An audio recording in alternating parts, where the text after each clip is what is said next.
All right, so today we're going to be taking a deep dive into the career of Dakota Fanning. Oh, cool. And our source material is her Wikipedia page. Awesome. And we're going to see what we can, Okay. what interesting stuff we can pull out of this. Yeah. So, yeah, most people know her as Dakota Fanning, but her full name is actually Hannah Dakota Fanning. Wow. I did not know that. Yeah, she goes by her middle name. Huh. Interesting. It's like a family tradition. Oh, cool. She was born February 23rd, 1994 in Conyers, Georgia. Okay. Not exactly the place you think of when you think of like No kidding. Hollywood. Not a huge media hub. Right. Okay. But yeah, so her mom was a professional tennis player, Really? and her dad played minor league baseball, Wow. and then later on he became an electronic salesman. Okay. So very different, Yeah. very different backgrounds. Interesting mix. So she maybe got some of her competitive spirit from her parents I was gonna say that. Yeah, I think she definitely inherited that competitive spirit. and channeled it into acting. Totally. Yeah, for sure. Yeah. And of course, we can't forget her younger sister, Oh, right. Elle Fanning. Yeah. Elle Fanning, Another big star. huge star. Yeah. So, I wonder what it's like growing up I know. with a sibling who's also in the industry. I know. I wonder if there's like any competition or. Yeah, you think there's rivalry? I would think so, right? Yeah, probably a little bit. Yeah. But also supportive. Yeah, probably both. Yeah, for sure. Okay, so this is interesting. Yeah. Her acting debut was at 5 years old Wow, 5 years old. in a Tide commercial. Oh, wow. Yeah, so I mean, That's pretty young. most kids that age are playing, with their dolls and stuff. Yeah, definitely not on national television. Right, exactly. And she's Oh. like doing a Tide commercial. Amazing. So then only 2 years later, at age 7, she landed a guest spot on ER, Oh, wow. playing a car accident victim with leukemia. Wow. Heavy role. No. So, for a 7-year-old? I mean, even just reading that, I'm like, Yeah. oh my gosh, like she was wearing a neck brace and nose tubes for this role. Dedicated. Yeah. Wow. And then, okay, so this is the one that really, I think, launched her career. Okay. I Am Sam, Okay. which came out in 2001. Hi, I'm Sam. Okay. Yeah. She played the daughter of a mentally challenged man Okay. who was played by Sean Penn. Wow. So, Big star. yeah, huge star. And also Michelle Pfeiffer was in that movie. Oh, wow. Okay. So- So she's working with the best right from the start. I know. Wow. And she was nominated for a Screen Actors Guild Award Really? for this role. That's a big deal. Huge deal. The Screen Actors Guild Awards are like I know. voted on by your peers. So Yeah. that's like Huge honor. a really big honor. Yeah. And she was the youngest person ever to be nominated for one. At that time. Yeah, at 8 years old. Wow. 8 years old. That's incredible. Pretty crazy. What do you think made her performance stand out?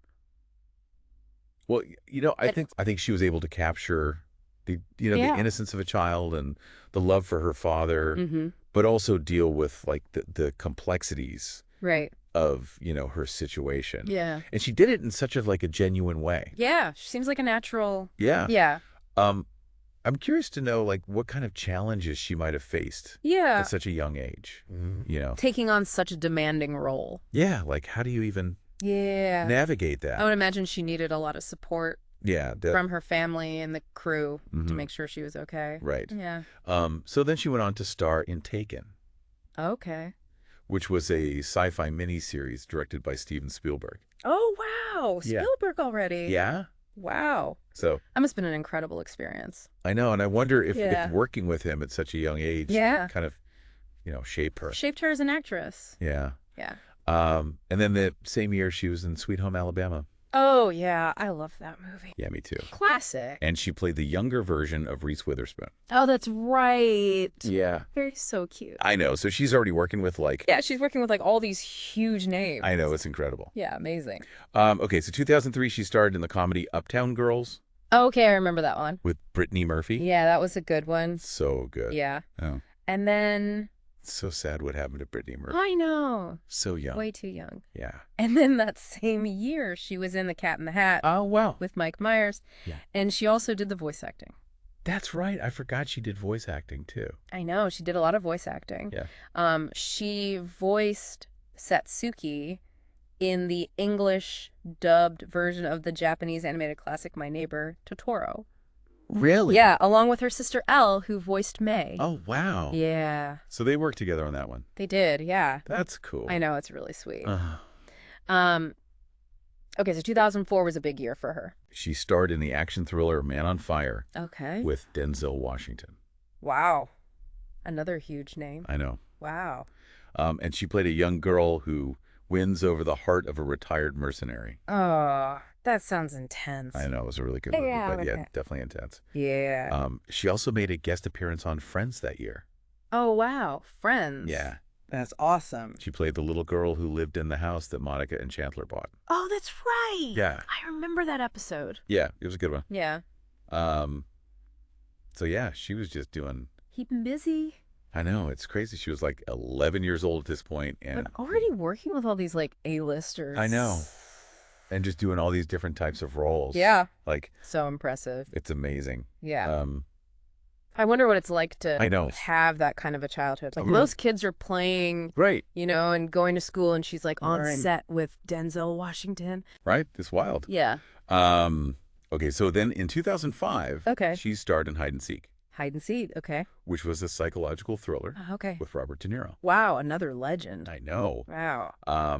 And that same year, she took over the voice role of Lilo in Lilo and Stitch 2. Stitch has a glitch. Oh, wow. Yeah. The Disney movies? Yeah. So she's doing everything. I know. Wow. And then she was in a movie called 9 Lives, 9 Lives. Okay. where she shared an unbroken 9-minute scene with Glenn Close. Oh, my gosh. I know. That's... Pretty tense. Yeah, that's amazing. That must have been so I challenging. know. But also, like, Imagine being like 11 years old yeah. and doing a 9-minute scene with Glenn Close. Yeah, and, like, holding your own. I know. Like a legend like that. It's amazing. Wow. Okay, and then let's see, she also filmed Dreamer, inspired by a true story with Kurt Russell. Oh, cool. Yeah, in late 2004. Yeah. And in this one, she plays a girl who helps her dad save an injured racehorse. Aw, that sounds sweet. Yeah, it's a cute movie. Yeah. And then, It's amazing how she was able to do these, like, really intense thrillers and Yeah. then, like, these sweet family movies. I know, she's got range. Yeah, she's really versatile. Yeah. Wow. And then during the promotion for Dreamer, she officially became a Girl Scout.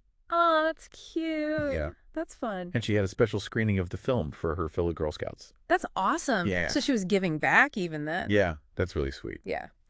Okay, so in June 2005, War of the Worlds hit theaters. Oh, yeah. Another Spielberg movie. Yes, her second collaboration with Spielberg. Wow.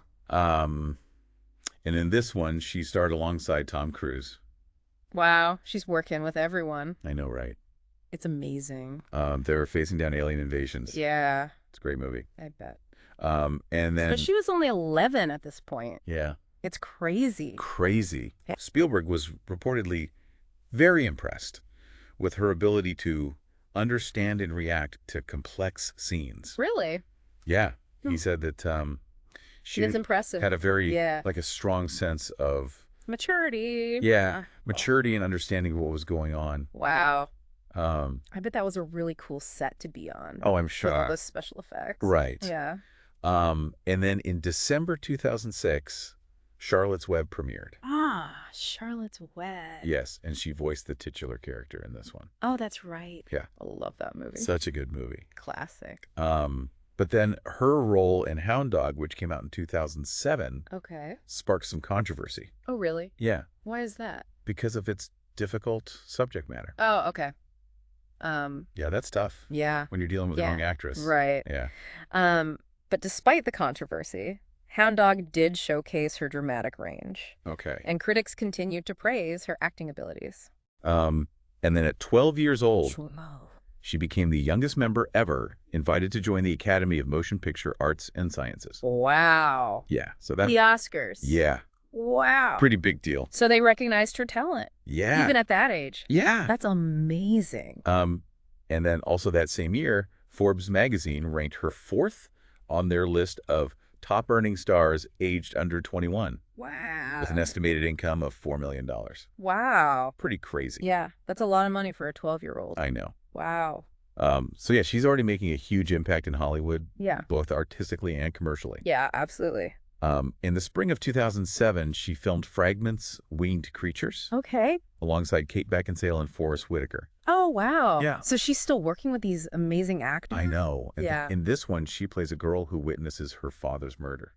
Oh, wow. That's intense. Yeah, so you can see that she's starting to take on, Over mature roles. yeah, more complex roles. Uh-huh. Um, she also appeared in a short film called Cutlass, which was directed by Kate Hudson. Oh, wow. Yeah, and that was part of Glamour magazine's Real Moments series based on personal essays. Okay, cool.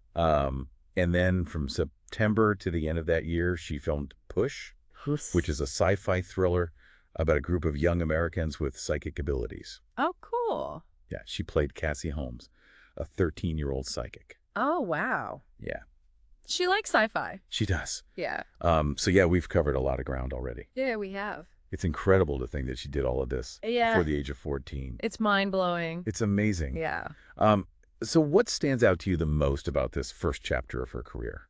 I think it's her fearlessness. Yeah. Like, she was never afraid to try new things, to Yeah. work with different people, and to really push herself as an actress. Right. And her range, too. Yeah. She could do these intense, dramatic roles, Yeah. and then she could do these, like, sweet family films, and then she could do sci-fi and voice acting. Totally. It's amazing. Yeah, she's incredibly versatile. Yeah.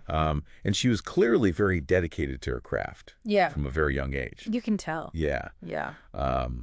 So, yeah, her journey is far from over. Okay. In part 2, we're going to explore how she transitioned from child star to respected adult actress. Cool. I can't wait. Yeah, it's going to be good. Yeah. This is fascinating. Yeah, she's amazing. Yes, she is. So stick around. All right. Welcome back to our deep dive into the career of Dakota Fanning. So we left off with Dakota at 14, Hmm. already like a seasoned actress with this crazy resume. Right, like what even happened next? Yeah. Well, in 2008, she starred in the film adaptation of The Secret Life of Bees, Okay. which was set during the civil rights movement in the 1960s. Wow. Okay. Yeah.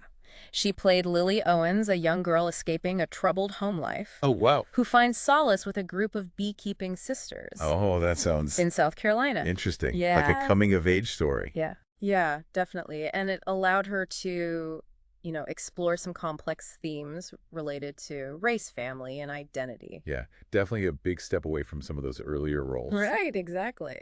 So then in 2009, 2 of her films were released on the same day, Coraline and Push. Oh, wow. Talk about a busy year. I know. So Coraline was a stop-motion animated film Oh, yeah. based on Neil Gaiman's novella. That book is so good. It's so creepy. Creepy, yeah, Yeah. but visually amazing. Yeah, and she voiced the main character, Coraline. Oh, wow. Okay. Yeah. So what do you think drew her to that project? I mean, it's such a unique film. Yeah. Visually stunning, and the story is so imaginative. Right. I think she was probably drawn to Coraline's character, too. Yeah. She's curious and brave and resourceful. Yeah. Kind of like Dakota herself. Totally. And then Push saw her return to sci-fi. Oh, yeah, that's right. She played a young psychic on the run from a shady government agency. Those government agencies, you never know. Always up to no good. Exactly. But yeah, she was back in the sci-fi world. That's cool. I like that she kind of, Revisited that genre. yeah, revisited genres that she had already done. Yeah, it shows she's open to trying different things. Yeah, exactly. And she also joined the Twilight Saga in 2009. Oh, yeah, she was Angie. Yep, a member of the Volturi Guard. I mean, those films were massive. Huge. I feel like everyone saw those.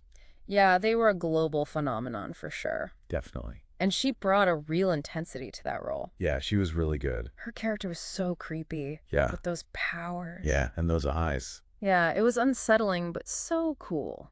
Yeah, definitely. It's interesting how she balanced those big blockbuster movies with smaller independent films. Right. Like The Runaways in 2010. Yeah, she played Shuri Curry, the lead singer of The Runaways. Such a cool movie. Yeah, that was such a good one. She totally embodied that rock star persona. Yeah, I mean, she really did. It was so cool to see her transform like that.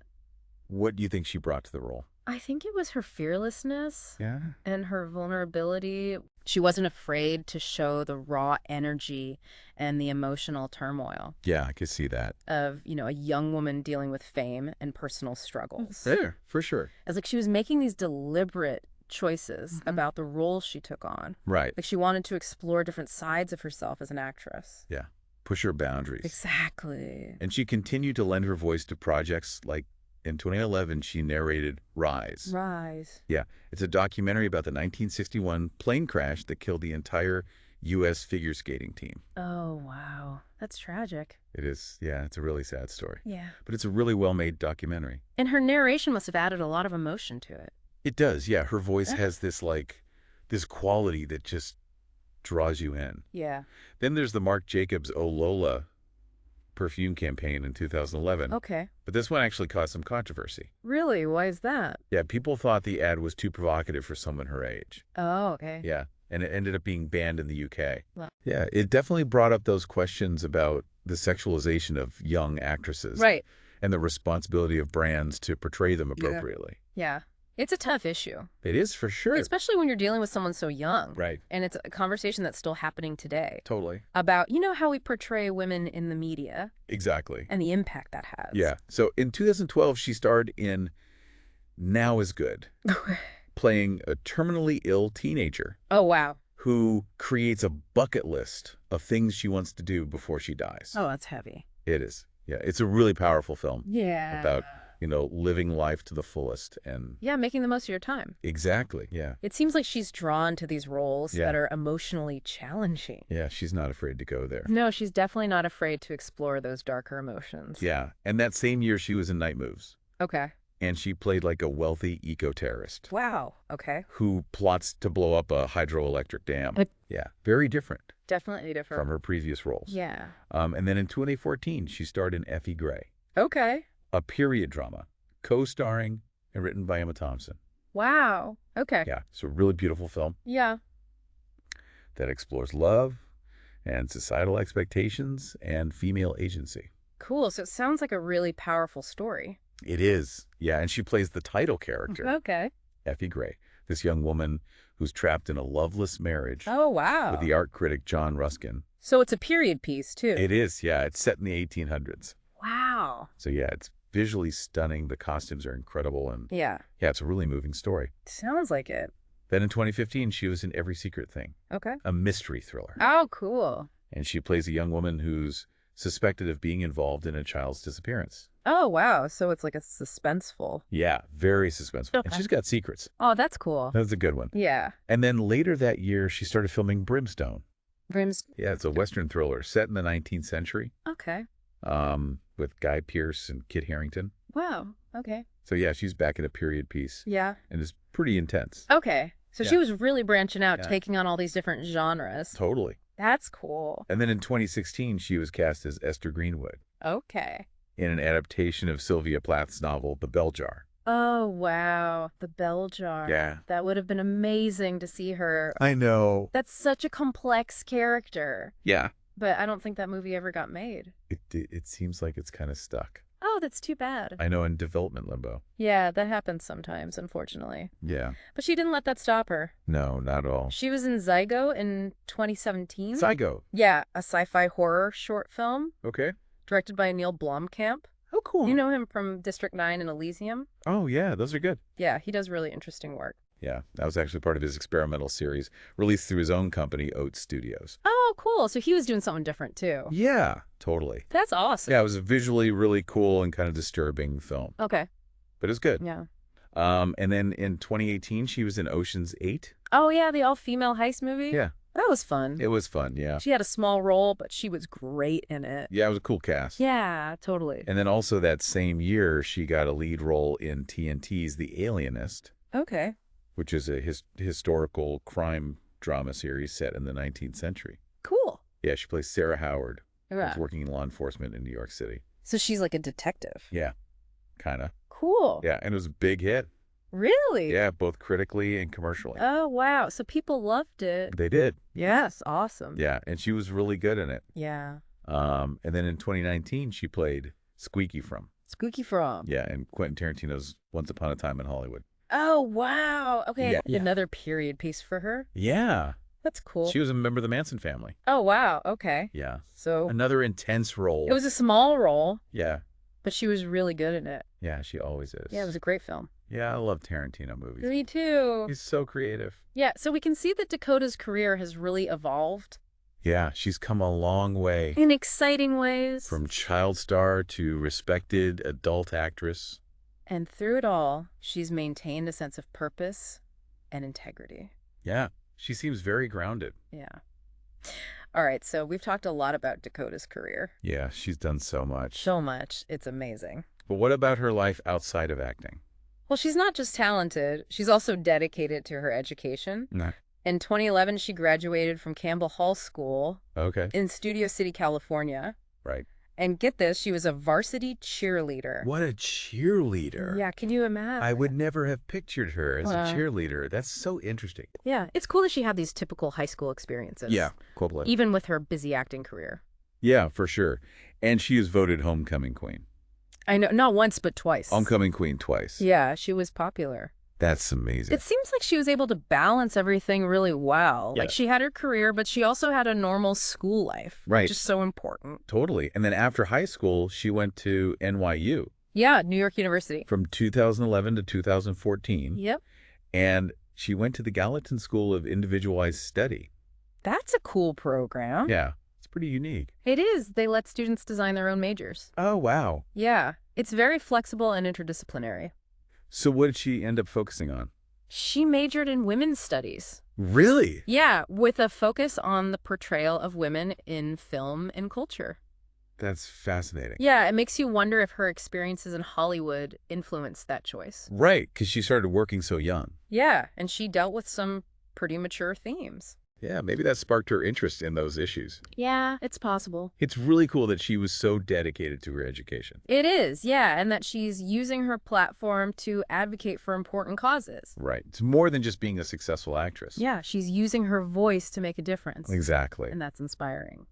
So we've seen her journey from child star to acclaimed actress to women's studies scholar. Yeah, it's been quite a ride. It really has, and she's only in her late 20s. Right. Imagine what she'll accomplish in the years to come. I know, it's exciting to think about. Yeah. What roles will she choose? What stories will she tell? Right. What impact will she make on the world? Exactly. Well, if you haven't already, I highly recommend checking out some of Dakota Fanning's films. Yeah, she's got a really diverse filmography. Yeah, there's something for everyone. From sci-fi to historical dramas, comedies, animated films. She's done it all. Yeah, she's a true chameleon, always evolving. It's been amazing taking this deep dive into her career. Yeah, I've learned so much. Me too.